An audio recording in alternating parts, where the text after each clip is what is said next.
हुंड्यासाठी सुनेचा छळ करणं दुर्दैवी, आरोपींवर कठोरात कठोर कारवाई होणार, मुख्यमंत्री देवेंद्र फडणवीसांची माहिती.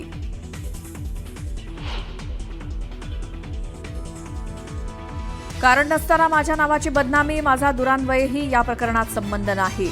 तर संध्याकाळी कसपटे कुटुंबियांची भेट घेणार, उपमुख्यमंत्री अजित पवारांची माहिती. वैष्णवीची आत्महत्या नाही तर तिची हत्या, हगवणे कुटुंबियांकडून आमच्या जीवाला धोका, त्यांच्यावर मकोका लावावा, कसपटे कुटुंबियांची मागणी.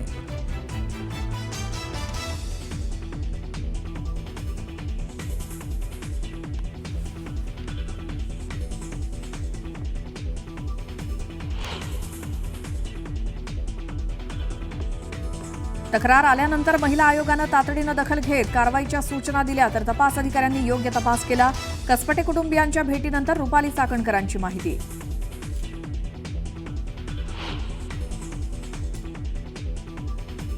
मंत्रिपद मिळाल्यानंतर छगन भुजबळांकडे पुन्हा अन्न आणि नागरी पुरवठा विभागाचा पदभार, राज्य सरकारकडून शासकीय आदेश जारी. मुंडेंनी राजीनामा दिल्यानं रिक्त होतं मंत्रिपद.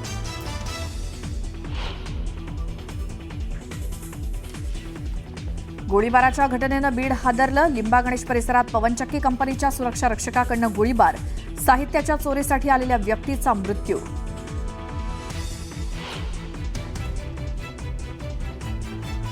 अभिनेता सलमान खानच्या सुरक्षा व्यवस्थेत बदल, गॅलेक्सी अपार्टमेंटमध्ये प्रवेश करताना पटवावी लागणार ओळख, अनोळखी लोकांच्या घुसखोरीमुळे निर्णय.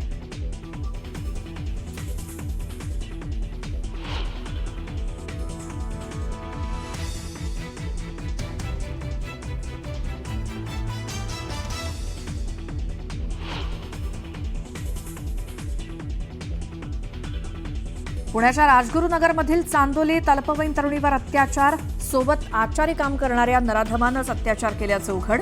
अत्याचाराच्या घटनेनंतर 3 दिवसांनंतरही तरुणी बेपत्ता असल्यानं खळबळ.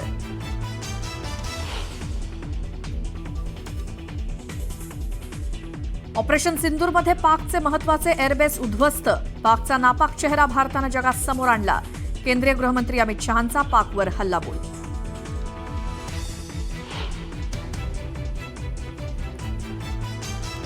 पाकिस्तानला ऑपरेशन सिंदूरमधनं उत्तर देत पंतप्रधान मोदींनी दिलेला शब्द पाळला. केंद्रीय गृहमंत्री अमित शहांकडनं मोदींचं कौतुक.